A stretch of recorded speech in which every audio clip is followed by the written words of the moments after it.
Hi guys, कैसे हैं आप सभी। तो ये एक मेरी स्टोरी है जिसको कि मैं शेयर करने से काफ़ी ज़्यादा डर रहा था और काफ़ी दिनों से डर रहा था।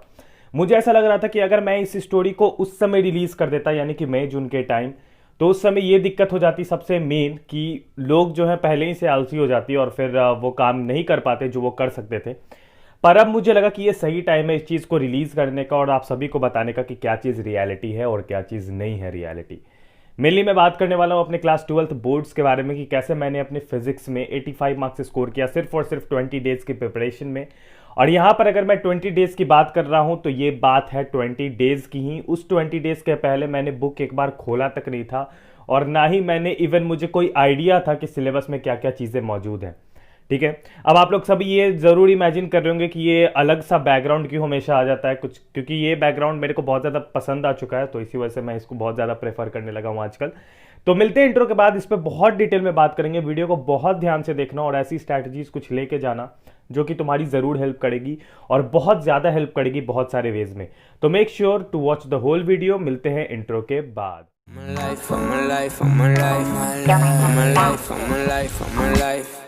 All my life I've been working for the money. All my life I've been chasing after honey. Hey guys, welcome back. मेरा नाम है ऋतुराज और मैं हूं अपनी ग्रेजुएशन की सेकंड ईयर में। आज हम लोग जिस टॉपिक पे बात करने वाले हैं वो हम लोग बात करने वाले हैं फिजिक्स पे। अब मेनली फिजिक्स का क्या होता था ना कि देखो, मेरे स्कूल में मुझे कभी नहीं ऐसा इमेजिन भी नहीं हुआ था कि मेरे स्कूल में मैं फिजिक्स का नॉन अटेंडिंग से टॉपर बन गया, और कब बन गया पता भी नहीं चला। मेरे टाइम पे क्या हुआ था, अगर आप लोगों को ना पता हो तो मैं बताता हूँ। आज से 2 साल पहले जब मैंने बोर्ड्स दिया था तो सारे बच्चों में बहुत ज्यादा गुस्सा था इस बात का कि हर बच्चे वो कर रहे थे कि नहीं, हमें पिटीशन फाइल करना है, फिजिक्स का पेपर काफी टफ आया है। और मेरा सेट था सेट 3, और सेट 3 उस टाइम का सबसे टफेस्ट सेट था। और ये वाला सेट बस वही बच्चे कर पा रहे थे जिन बच्चों ने बहुत ही ध्यान से आईआईटी जेई की प्रिपरेशन करी थी, या फिर जो न्यूमेरिकल्स से बिल्कुल जेई लेवल के थे। और ये सारी चीजें उस समय प्रॉब्लम कर गई थी। अब इससे काफी बच्चे बहुत ज्यादा गुस्सा हो गए थे और काफी ज्यादा इससे बहुत बड़ा प्रॉब्लम क्रिएट हुआ था। सभी ने बोला था कि री एग्जाम करवाओ, नहीं तो ग्रेस मार्किंग दो हम लोग को, कुछ ना कुछ ऐसा करवाने के लिए हर किसी ने बोला था। पर क्या वैसा कुछ हुआ? वैसा कुछ नहीं हुआ। मैं आपको बताता हूं, उस टाइम मैं बताता हूं कि मेरे जितने भी दोस्त थे या फिर जितने भी लोग जिन्हें मैं जानता था जो कि साइंस से हो या फिर बायोलॉजी से हो, सबसे पहली चीज क्या होती है ना कि जो बच्चे बायो वाले होते हैं जिनका मैथ्स नहीं होता, वो फिजिक्स से ऐसे ही डर जाते हैं, बिना कुछ किए ही वो फिजिक्स से डर जाते हैं। और वो लोग फिजिक्स से क्यों डर जाते हैं?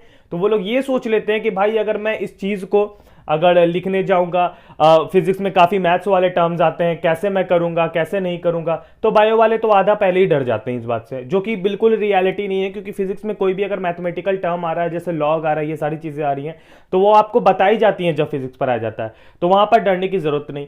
दूसरी चीज क्या थी कि जो भी बच्चे नॉर्मल मैथ्स वाले थे, उन मैथ्स वाले बच्चे लोगों का क्या था कि उस समय वो लोग को फिजिक्स से डर इसलिए लग गया था because of the question pattern. और दूसरी और तीसरी चीज यही थी कि सब लोग ग्रेस मार्किंग का डिमांड कर रहे हैं, सबका दिमाग खराब हो गया है। और फिजिक्स से ना एक अलग सा डर सबका पहले से ही रहता है, क्योंकि उसमें ना इतने सारे डेरिवेशन होते हैं कि सबका दिमाग खराब हो जाता है कि इसको कैसे याद करें, फॉर्मूलाज कैसे पढ़े, न्यूमेरिकल्स कैसे बनाए, तो अलग अलग चीजें। पर ऐसा रियलिटी नहीं होता। मैं अपनी बताता हूं कि मैंने 20 दिन में क्या किया, और मैं बिल्कुल रियलिटी और बिल्कुल फैक्ट से बताऊंगा कि मैंने क्या किया। मैं एक भी झूठ नहीं बोलूंगा, इसका मैं प्रॉमिस करता हूं। ठीक है। अब याद है मुझे, वो डेट भी याद है इनफैक्ट, कि डेट था आई गेस फरवरी 10 उस समय डेट था। और 2 मार्च से बोर्ड स्टार्ट होने वाला था, 2 या 3 मार्च से आई गेस। और पहला एग्जाम था हमारा इंग्लिश का। ठीक है। तो मैं जो था, मैं पूरा एकदम ऐसे एक सेकंड के लिए शॉक्ड हो गया। अब पूरे साल मैंने क्यों नहीं पढ़ा, उसमें मैंने स्टोरी ऑलरेडी बना रखी है, क्योंकि मेरा दिमाग कहीं और था, मैं कुछ और की प्रिपरेशन कर रहा था। और फिर भी लेकिन मेरे को पास तो होना ही था 12th, तो क्या करे। और मेनली उस समय क्या हुआ था ना, मेरे टाइम की जिस टाइम रिजल्ट आया था मेरे वाले बोर्ड्स का, तो उस टाइम मैं आपको बताता हूं कि लगभग 31% बच्चे ही पास हुए थे फ्रॉम माई स्टेट। सिर्फ 31% बच्चे पास हुए थे सीबीएसई से from my state. And yes कि फिजिक्स में मैक्सिमम बच्चे जो थे वो फेल थे, मैक्सिमम बच्चे फेल थे। यानी कि मैं जितनों लोगों को जानता था, सिर्फ 1 या 2 को छोड़ा के हर कोई फिजिक्स में फेल था। ठीक है, उस समय पे। उसका रीजन यही था क्योंकि क्वेश्चन काफी ज्यादा हार्ड आया था और बहुत भयानक वाला हार्ड आया था। लेकिन मैंने कैसे किया वो मैं आपको बताता हूं। सबसे पहली चीज, मेरा स्ट्रैटेजी और मेरा प्लान मैं बिल्कुल रॉ ही रखूंगा, बिल्कुल रॉ ही बोलूंगा। मेरा स्ट्रैटेजी और मेरा प्लान बहुत ज्यादा सिंपल था कि मुझे अब समझ गया था कि भाई 20 दिन में अब होना है कि नहीं होना है। और मेरे में ना, मैं सच बताता हूं, ये ओवर कॉन्फिडेंस ही कह लो, लेकिन मेरे में एक कॉन्फिडेंस है कि मुझे ऐसा लगता है कि मैं कर लूंगा। अगर मेरे पास 5 दिन भी बचे हैं तो मेरे में कॉन्फिडेंस रहता है कि मैं 5 दिन में भी पास कर जाऊंगा। मेरे में है ऐसा शुरू से, 10th में भी था, 12th में भी।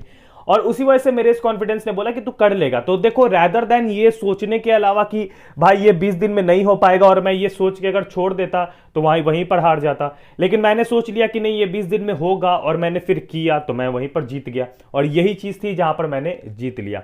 अब फरवरी 10 सरस्वती पूजा का दिन था, मुझे अभी भी याद है, और उस दिन मैंने डिसाइड किया कि मैं फिजिक्स की पढ़ाई स्टार्ट करूंगा। और मैंने उस दिन फिजिक्स की पढ़ाई स्टार्ट करी। सबसे पहले मैंने क्या किया, मैंने पता लगाया कि क्या करना। तो मेरे एक फ्रेंड ने मुझे सजेस्ट किया कि एक चैनल है बाबा गैंग नेम से, और उस समय क्या कर रहे थे कि वो 20 डेज प्लेज चला रहे थे। अब मुझे पता चला कि 20 डेज प्लेज करके क्या सीन है। तो उसमें क्या था कि 20 दिन में पूरे फिजिक्स का सिलेबस कंप्लीट करने वाले थे। अब मैंने फिजिक्स वाला का नाम सुना ही था, हर किसी ने सुना था उस टाइम पे। तो उस समय फिजिक्स वाला जो थे वो आई गेस कि उस समय बहुत ज्यादा हाइप हो रहा था, ठीक है, और सही बात भी है, होना भी चाहिए, बहुत अच्छे टीचर है। तो फिजिक्स वाला काफी ज्यादा हाइप पे थे। लेकिन दिक्कत ये थी बस कि उनके लेक्चर्स मुझे बहुत ज्यादा लंबे, यानी कि 1.5-1.5 घंटे के लेक्चर्स होते थे किसी एक टॉपिक के। और ऑफ कोर्स ही बात है, अगर कोई बंदा शुरू से अगर तैयारी कर रहे और वो लेक्चर्स देख जाए तो वो भाई एग्जाम में अच्छा खासा नंबर फोड़ के आएगा। लेकिन जिसके पास बस 20 दिन का टाइम है, उसके पास उतना ज्यादा टाइम नहीं था उन लेक्चर्स को पढ़ने का, और मेरे पास भी नहीं था। तो इस वजह से मैंने डिसाइड किया कि मैं कैसे फिजिक्स वाला सर का पढ़ पाऊंगा, क्योंकि मुझे ऐसा लगा कि भाई 20 दिन में तो नहीं हो पाएगा। ऑफ कोर्स ही बात है, लेक्चर्स बड़े थे और लेकिन बेस्ट लेक्चर्स थे फिजिक्स वाला के, ठीक है, उसका कोई टक्कर नहीं है यूट्यूब पे, ठीक है। तो इतना हो गया, ठीक है, उस लेक्चर्स का कोई टक्कर नहीं है, मैं उनको उनका ही बोलूंगा, ठीक है। फिजिक्स वाला को मैंने किसी भी तरह से डिसरिस्पेक्ट नहीं कर रहा हूं, तो आप लोग गलत मत समझना। तो यहां पर ये चीज है।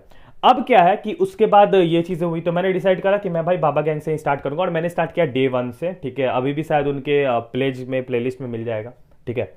तो वो भी बहुत अच्छा पढ़ाते हैं, ठीक है, लिटरली बहुत अच्छा पढ़ाते हैं। और मेन चीज जो मैंने बाबा गैंग से पकड़ी और जो मुझे एग्जाम में इतने ज्यादा मार्क्स दिला पाई वो ये थी कि मैंने वहां से एक एक डेरिवेशन को लिटरली घोट के पी लिया था। अब घोट के पीना क्या होता है, तो डेरिवेशन को मतलब लिटरली मैं लिखता गया। मैंने जितनी भी चीजें पढ़ी है, मैं आज तक YouTube में कभी भी किसी भी चीज को पढ़ता हूं तो मैं उससे नोट जरूर करता हूं अपने कॉपी में, चाहे वो टीचर कुछ भी लिख रहे हो बोर्ड पे, मैं नोट जरूर करता हूं, क्योंकि मुझे लगता है कि वो नोट करने से काफी ज्यादा हेल्प होती है, ठीक है। और मेरा शुरू से आदत रहा है कि मैं नोट हमेशा करता हूं, कुछ भी चीज मैं पढ़ूं, लिखूं, नोट्स बनाऊं, कुछ भी करूं तो मैं नोट जरूर करता हूं। तो मैं सारे के सारे डेरिवेशन को नोट करता गया और मेरे पास लिटरली इतनी इतनी मोटी 2 कॉपी बन गई थी उससे, ठीक है। पहली चीज तो उसने मेरी हेल्प करी। दूसरी चीज मेरी किसने हेल्प करी मैं आपको बताता हूं। मैं डेरिवेशन को रिवाइज करने के लिए एक और चीज का यूज करता था। उस समय अमन भैया ने एक चीज ड्रॉप करी थी, मुझे याद है, अमन दत्तरवाल, आप लोग जानते होंगे, ऑफ कोर्स बात है। तो अमन भैया ने उस समय एक चीज ड्रॉप करी थी जो कि थी डेरिवेशन की एक पूरी नोट थी, आपको अभी भी मिल जाएगी, ठीक है। फिजिक्स के सारे डेरिवेशन की जितने भी इंपॉर्टेंट डेरिवेशन है उसका पूरा एकदम चैप्टर का वैसे बनाया हुआ था, और उन्होंने मार्क कर रखा था कि कौन सा इंपॉर्टेंट है, कौन सा कम इंपॉर्टेंट है, कौन सा लेस इंपॉर्टेंट है। तो बाबा गैंग से बेसिकली मैं पढ़ा, मैंने बाबा गैंग से सारी थ्योरीज उठा ली, थ्योरीज को पूरा दिमाग में मैंने छाप लिया। साथ ही में मैंने वो चीज किया और अमन दत्तरवाल वाला वो डेरिवेशन वाला उठा के वो पढ़ना शुरू किया प्रिंट आउट करवा के, ठीक है। और उनका एक और है अमन दत्तरवाल का, एक होगा आपको मिलेगा 1 पेज में पूरा डेरिवेशन हर एक चैप्टर का 1 पेज में भर दिया उन्होंने। तो वो वाला भी बहुत ज्यादा हेल्प किया एग्जाम के टाइम पे। तो मैंने वो सारी चीजें करी उस समय एट दैट टाइम। फिर उसके बाद क्या हुआ कि 3 या 4 दिन मैं पढ़ा ना, तो पिछले 3-4 दिन का मैं भूल जा रहा था, और मुझे ये चीज काफी शॉकिंग लग रही थी। लेकिन फिर दोबारा जब रिवाइज करने बैठता तो सब कुछ याद आ जाता। तो मैंने एक चीज बहुत ज्यादा उस समय ऑब्जर्व करी कि मैंने उस 20 डेज में भले ही मैं 4 to 5 आवर्स दे देता था फिजिक्स को डेली, 4 to 5 आवर्स कंटिन्यूअस वाले फिजिक्स को दे देता था, लेकिन उस 4 to 5 आवर्स में मैं डेली सुबह 30 से 40 मिनट हमेशा देता था किस चीज को, तो रिवीजन को। मेरा एक रूटीन बन गया था कि सुबह 4 बजे उठना है और सुबह 4 बजे से रात के 11:30 बजे तक कंटिन्यूअस पढ़ता था बिना हिले। मैं उस 20 दिन मैं लिटरली बिना हिले पढ़ा हूं, और स्पाइनल कॉर्ड में काफी दर्द हुआ। केमिस्ट्री के एग्जाम के पहले तो लग रहा था कि भाई मौत ही हो जाएगी, ऐसा दर्द कर रहा था, पेन किलर वगैरह खाना पड़ा था जिंदगी में पहली बार। पर हाँ, वो 20 डेज की प्रिपरेशन बिल्कुल वर्थ इट थी। जितना मैंने किया मुझे उसका पूरा का पूरा बैक मिला, and now I can say कि हाँ मेरी मेहनत रंग लाई। 85 मार्क्स भले ही ये चीज होगी कि बहुत लोग कहेंगे कि यार 85 मार्क्स पे कौन वीडियो बनाता है, यहाँ लोग 95 पे वीडियो नहीं बनाते हैं। ये चीज है, मुझे पता है, ये चीज काफी लोग कहेंगे, पर मैं यहाँ यही कहना चाहूंगा कि कोई भी चीज मुश्किल नहीं है। अगर तुम चाहो, अगर तुम ठान लो तो बहुत ईजी है करना। इट्स ऑल अबाउट कि तुम अपनी स्ट्रैटेजीज को कैसे वेल प्लान्ड करते हो। मैं तुम्हें स्ट्रैटेजीज बना के दूंगा एट द टाइम जब तुम्हारा एग्जाम आएगा, पर अभी तुम्हें स्ट्रैटेजी की जरूरत नहीं है, तुम्हारे पास काफी टाइम है। अगर तुम चाहो तो इजीली स्कोर कर सकते हो, इवन कि 95 स्कोर कर सकते हो। मैंने 20 डेज में जो 85 स्कोर किया उसका सारा क्रेडिट जाता है बाबा गैंग, अमन दत्तरवाल और भी बहुत सारे एजुकेटर्स को जो कि यूट्यूब पर पढ़ाते हैं। And I think and I think कि कोई भी कोचिंग इंस्टीट्यूट और कोई भी नॉर्मल जो लोकल इंस्टीट्यूट से आप पढ़ते हो उससे ज़्यादा इन्फॉर्मेशन आपको यूट्यूब पे मिल जाएगी, और इसकी मैं गारंटी देता हूँ। एंड दैट डे, जिस दिन मैंने उस दिन 20 दिन का वो किया, उस दिन मैंने डिसाइड करा था कि भाई अपने को भी एजुकेशन लाइन में कुछ ना कुछ करना ही करना है कैसे भी।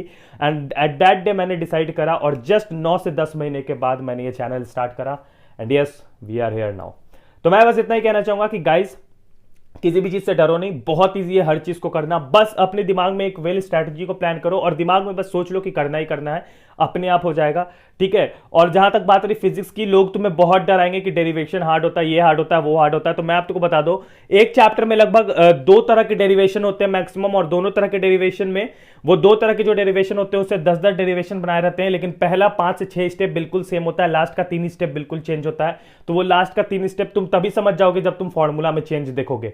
बहुत ईजी है, बस ध्यान से पढ़ो। और मैं ये जरूर कहूंगा कि जितना ज्यादा थ्योरी ग्रैब कर सकते हो, जितना ज्यादा एनसीईआरटी पढ़ सकते हो, क्योंकि मैंने एनसीईआरटी को एकदम बिल्कुल चाट गया था उस 20 दिन, इतना रीडिंग किया था। तो एनसीईआरटी को जितना ज्यादा हो सके उतना ज्यादा पढ़ना, और एक एक थ्योरी एनसीईआरटी से निकाल लेना, क्योंकि मैं तुम्हें बताता हूं कि फिजिक्स के एग्जाम में तुम्हें थ्योरी एनसीईआरटी से उठ के आएंगी ही आएंगी, और एक्सरसाइज के क्वेश्चन बहुत इंपॉर्टेंट होते हैं, और इंटेक्ट क्वेश्चन भी बहुत ज्यादा इंपॉर्टेंट होते हैं। आई होप कि ये वीडियो बहुत ज्यादा हेल्पफुल हो आपके लिए। अगर आप अनअकैडमी पे हैं तो आप मुझे फॉलो कर सकते हैं, आपको नीचे डिस्क्रिप्शन में मेरे प्रोफाइल का लिंक मिल जाएगा, या फिर आप वहां जाकर ऋतुराज कुमार सर्च कर लेना तो मिल जाएगा। मैं अनअकैडमी पे पढ़ाता हूं और गाइडेंस भी करता हूं, काउंसलिंग भी करता हूं।